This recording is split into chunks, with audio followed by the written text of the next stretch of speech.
पर बाकी जगह क्या बुझा देंगे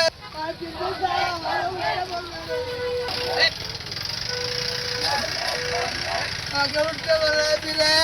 बोलना नहीं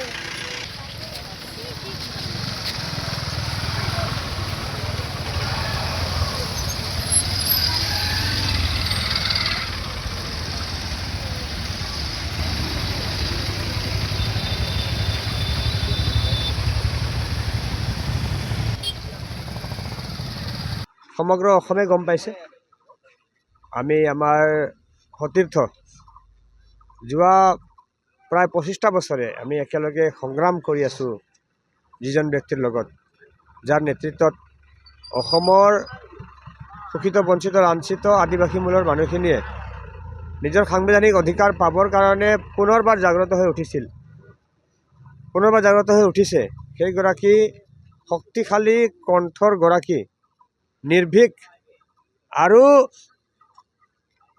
কল্পনা কৰিব নোৱাৰাকৈ সাহসী আমাৰ বন্ধু আমাৰ বহু সংগ্ৰামৰ সতীৰ্থ আচাৰ সভাপতি প্ৰদীপ নাগ ডাঙৰীয়াক আমি আজি হেৰুৱাইছোঁ আমাৰ বুকুত যিটো জুই জ্বলি আছে মানে আমাৰ বুকুত যিটো মানে বেদনা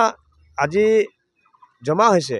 সেইটো আমি ভাষাৰে প্ৰকাশ কৰিব নোৱাৰোঁ ভাষাৰে বুজাব নোৱাৰোঁ আপোনালোকে দেখিছে এই মানুহখিনি এই লাইন লাইন মানুহ থিয় হৈ আছে ইয়াতে স্বতঃস্ফূৰ্তভাৱে আমি কোনো আহ্বান জনোৱা নাই কাকো কামত যাব নালাগে বুলি তেওঁলোকে কামলৈ যোৱা নাই আপোনালোকে এইফালে চাব পাৰে লক্ষ্য কৰি চাব পাৰে লাইন লাইন মানুহ আহি আছে এতিয়াও এনেকৈ অসমৰ বিভিন্ন ঠাইত মানুহ আজি শোক বিহ্বল হৈছে প্ৰত্যেকখন চাহ বাগিচাত প্ৰত্যেকখন গাঁৱত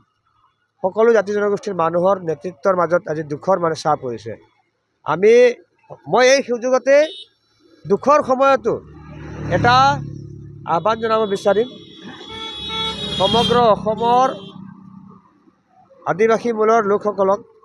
যে আমি প্ৰদীপ নাগক হেৰুৱাইছোঁ কিন্তু আমাৰ মনোবল হেৰুৱাব নালাগে আমাৰ সাংবিধানিক অধিকাৰখিনি লাভ কৰাৰ কাৰণে আমাৰ যি সংগ্ৰাম এই সংগ্ৰামখনত আমি প্ৰত্যেকগৰাকী যুৱক যুৱতীয়ে একজন প্ৰদীপ নাগ হৈ থিয় দিব লাগিব আমাৰ অধিকাৰৰ কাৰণে আমি মাত মাতিব লাগিব কোনো ভয় কৰাৰ কোনো ধৰণৰ কথা নাই আমাৰ নিজৰ পাবলগীয়া অধিকাৰখিনিৰ কাৰণেহে আমি মাত মাতিব লাগিব সেয়েহে মই প্ৰদীপ নাগৰ মৃত্যুৰ এই অতি দুখ লগা সময়তো মই সকলোকে আহ্বান জনাব বিচাৰিছোঁ যে জাষ্টিন লাকৰায়ে হওক প্ৰদীপ নাগেই হওক বা আদিবাসী ছাত্ৰ সন্থাত কাম কৰি যোৱা নিস্বাৰ্থভাৱে নিজৰ জীৱনক উৎসৰ্গা কৰি যোৱা এই মানুহখিনিৰ কাৰণে এই মানুহখিনিৰ অধিকাৰৰ কাৰণে উৎসৰ্গা কৰি যোৱা এই সংগ্ৰামখনত আমি সকলোৱে যাতে একোজন যোদ্ধা সেনাপতি হিচাপে আগবাঢ়ি আহিব পাৰোঁ তাৰ কাৰণে মই সকলোকে আহ্বান জনাইছোঁ যিকোনো খবৰৰ বাবে যোগাযোগ কৰক 7099017330 লগতে 7099017110 নম্বৰত